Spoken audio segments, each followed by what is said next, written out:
Hello and welcome to my video today. I'm going to be answering some questions I had about the previous video where I replaced the center console USB module.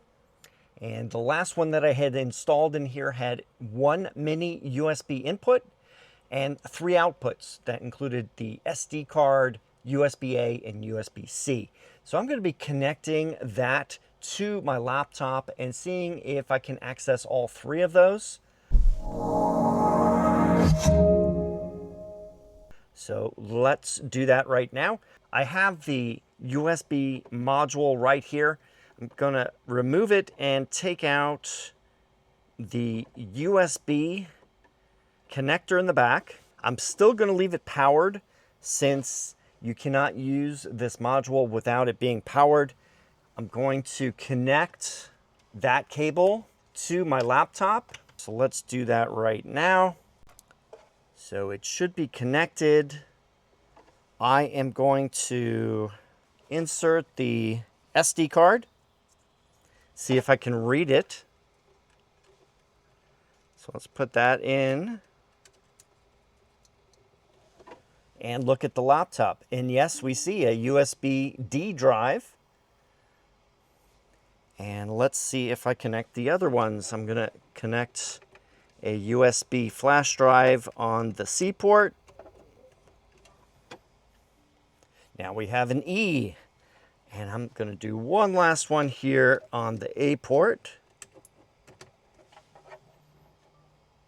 And we have a G. So yeah, all three of these are accessible on this when I connect them to the laptop.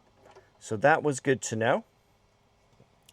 I'm now going to try it on the other USB module that had two mini USB inputs and see if that makes a difference. So let me disconnect all of these. I know I didn't do the proper Windows shutdown. And let's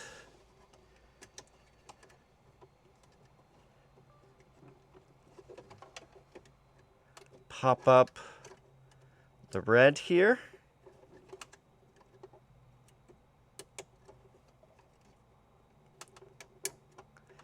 Then I'm going to disconnect, pressing that tab, put that one aside, insert the power, center mini USB. I know that one does work.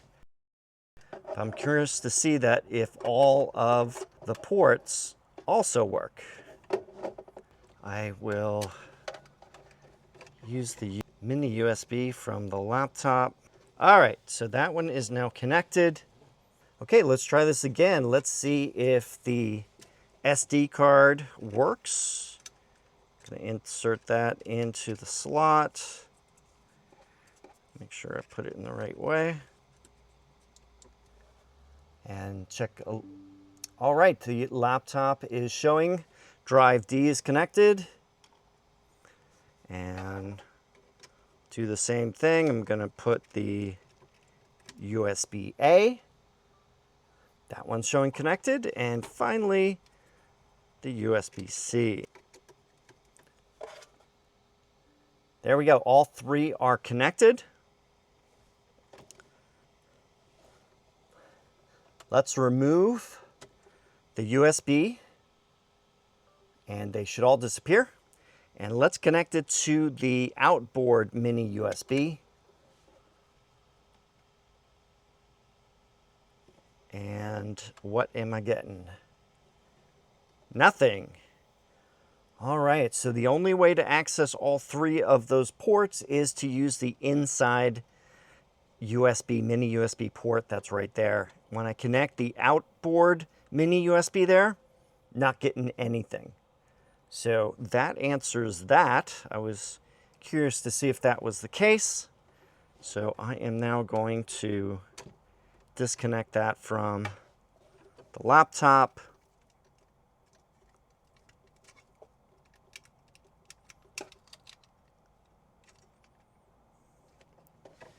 And I also had a question whether you could put the Carlinkit dongle inside the cavity behind that USB module, and then connect the USB on this to that module. So basically putting this in between the ICC and that USB module.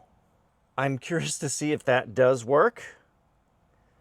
I don't think it does because this needs to have power for it to work. So let me try that. Going to input this one right here. And then I got to find the ICC cable and have it go into here. All right, so we have the ICC cable here, the female connector, and I am now going to attach the Carlinkit dongle to it.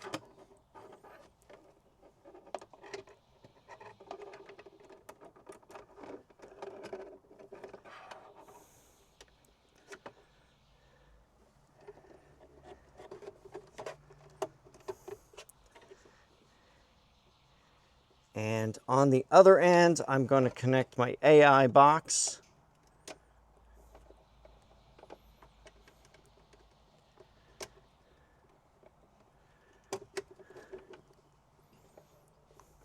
So I have the ICC right here, the Carlinkit dongle right here, and then the mini USB is now going into this module. And on the outside of it, I have connected the AI box. And if I look at it so far, the screen says that there is no product attached. So that means that this dongle isn't getting power. The ICC cable provides a signal, but it does not provide power. So it makes sense that this is not getting power. And then in turn, this is not providing a signal to this module here. So yeah, unfortunately, you can't put the Carlinkit inside of this cavity here connected to the USB module. It just doesn't work because it's not getting power. So great idea, but it didn't work in testing. So if you have any other questions or comments regarding this USB module for the center console, please let me know down in the comments. Thanks for watching, and I'll see you in the next video.